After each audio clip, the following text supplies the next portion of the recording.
There's this one winter ingredient that I haven't had the chance to make, and it's kkomak. Kkomak is cockles in Korean. Koma means little kid. Kkomak is cockles. So today we're gonna make Kkomak Bibimbap. It's Cockles Bibimbap. Ooh, that sounds kind of weird. Let's just call it Kkomak Bibimbap. Let's go.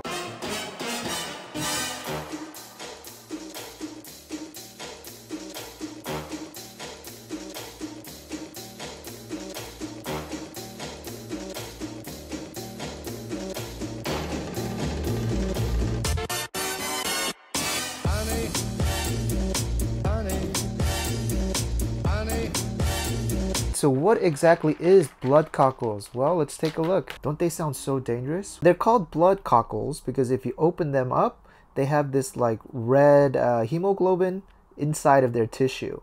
And so it looks like blood. All right, you don't really need this much. I got a little bit greedy and bought way too much. First step is of course to purge them. Put a little bit of kosher salt in this, stir it around, put the clams in, and then they like to spit out their sand, their secrets when it's dark. So use some aluminum foil and just cover that, block out the light, or if you're lazy like me, just put a dinner mat over it and then give it 30 minutes. 30 minutes later, drain this out. After you give them a good rinse, whoa. This one has a huge bunion growing on its toe. Sorry, buddy, we're gonna have to pass on you. Out. All right, first things first, let's put this on a high heat and let's bring this water up to boil. And once the water comes to boil, oh, what are you guys doing over there?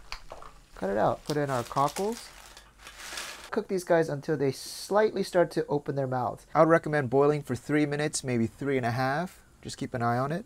This is kind of a neat trick, but once in a while it's good to move these cockles in one direction like this. And what this does, I'm not sure about the science, is when you go to open the shells, the meat sticks to one side. All right, most of these have opened up their mouths. This is good. I'm gonna turn off the heat because I don't want it to turn rubbery. All right, and I'll take our fellas, put them in here, and look how plump these guys are. Ooh, they still got a nice juicy. Let me just try one. Oh, a lot of juice inside. Very good. Hot, hot, hot, hot, hot, hot. We will take that out. FYI, there's a little bit of broth that's left over in this shell when you take them out. Dump that in. It seems like a little, but it starts adding up once you add all these shells. And that natural clam broth really takes the marinade to the next level. And then you'll come across quite a few that don't open their shells. And the common wisdom is that if they don't open up, you toss them out. But kkomaks, these are a little bit infamous for a lot of them for having a very a strong personality. They don't like to talk. All right, you see there's a gap between the North and the South Pole there. You just put a spoon in between and you give it a hiya. And that should have opened it. See? Oh, beautiful. All right, so I got quite a few here. I'm gonna turn on some music and I'll end up here. I think the best thing is to actually open the shells over a bowl so that all of the juices that come out of it run immediately in. Look at that, look at this, this is an expert level. I think I'm gonna have to add this in as a skill on my LinkedIn page. And then we're gonna make this delicious marinade. Let's start off with 3 tablespoons of soy sauce, 1 tablespoon of mirin, and we're gonna do 1 tablespoon of mechil, which is the plum extract. This just does a great job in getting rid of any of the seafood smell. If you don't have this, you can use honey. Still 1/2 tablespoon of minced garlic. If you open these shells over a bowl, you should have enough juice that comes out. We're gonna do 2 tablespoons, that's 1, and that's roughly 2 tablespoons. All right, give this a nice thorough mix. Few shakes of sesame seeds. We want a good amount. Actually, a little bit more. All right, mix it up. All right, that looks awesome. All right, and then of course we want some fresh ingredients in our bibimbap. We want a 1/2 cup's worth of green onion here. So I'm using 1, 2, 3, 4, 5. I'll chop them up.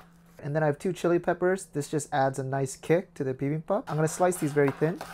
Feel free to use a jalapeno. And now it's finally time for 2 plus 2 to equal 4. Not sure what that means, but this came out to be about 1 cup's worth. I'll put it in. Let's put both of these in as well. Then we're gonna add some gochugaru. This is 1 tablespoon. And 1 tablespoon is perfectly fine. Stop here. But if you're Korean and you like that spice, then 맵게 드셔야죠. 1 more tablespoon in. And now with your sauce, don't add everything at once. We're gonna add maybe like a 1/2 here. And then we're gonna give this a toss up. Mix it up. Mix it on up. Guys, just look at that. It looks beautiful already. All right, and I want you to take 1 bite.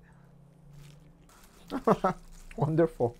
I think if we add a little bit of sesame oil, it'll round out all of those spices. I'm gonna add in 1 tablespoon. We'll try it again. It's amazing. We get 2/3 of our muchim. Put it on the side here.